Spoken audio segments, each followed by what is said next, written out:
Para ti, que eres un verdadero amante del fútbol, este es tu espacio. ¿Podemos estar peor? Al parecer, sí.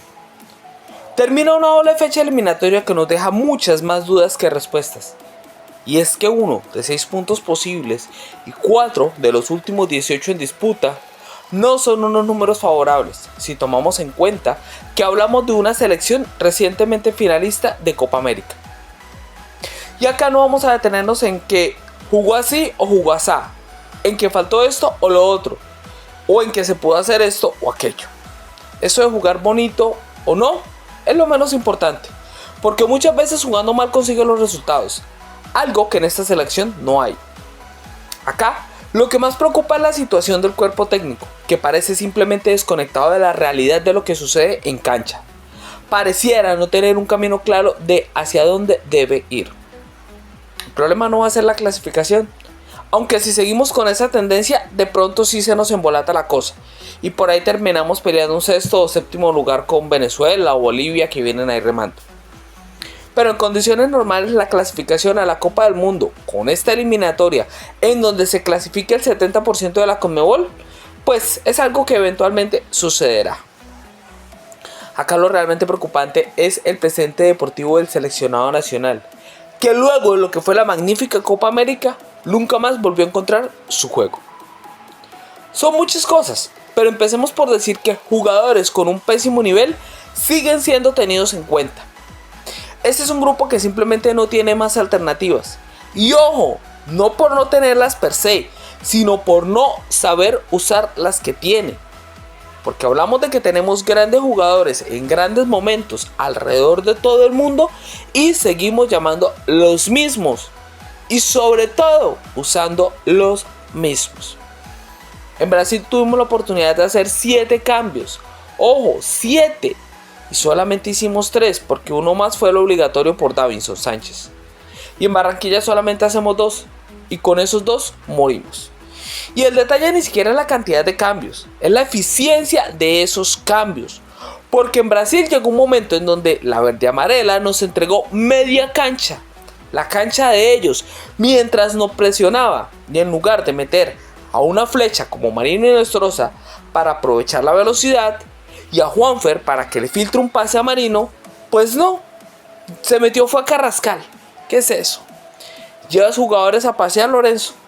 Agencia de viajes Selección Colombia, ¿en eso se convirtió la tricolor?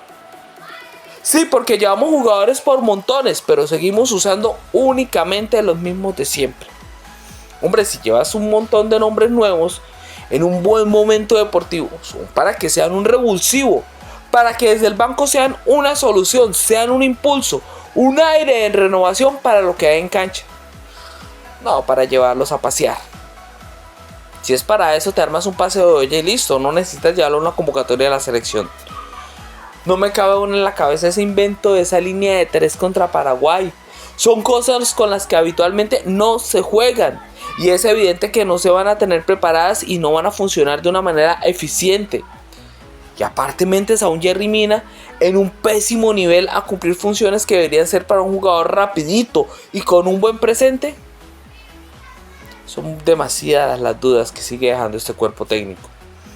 No entiendo que siguen haciendo jugadores como Borré, John Córdoba, Jerry Mina o David Ospina en la Selección Colombia. Jugadores que ya cumplieron, ya son historia patria. ¿Cómo pretendemos conseguir resultados diferentes cuando le apostamos a los mismos de siempre con los mismos nombres, los mismos intérpretes? Así es muy berraco, la verdad. Mientras Lorenzo no entienda que debe dejar ir muchos de esos nombres, la selección no va a jugar a algo. Y ojo, que preocupa la inexperiencia de Lorenzo a la hora de buscar soluciones en los partidos. Cuando deben llegar los cambios pareciera no saber qué hacer. Y termina siendo una selección que de a poco se queda sin ideas y sin puntos. Panorama bien oscuro y sin alguna lucecita al final del túnel. Ahora, un capítulo aparte para Juan Fernando Quintero, un señor y un caballero. Es de admirar cómo se aguanta de a poco y ahí, calladito. Que lo llamen y nunca lo pongan. Independiente del mal momento en el que esté la selección, Juanfer simplemente no es tenido en cuenta como una alternativa real. No es del agrado del profesor Lorenzo. Y si no es del grado, que es respetable, ¿para qué lo llama? No lo llame ya. Déjelo que juegue en el América. Pero no le haga pegarse esos viajes a ver los partidos de la selección en primera fila.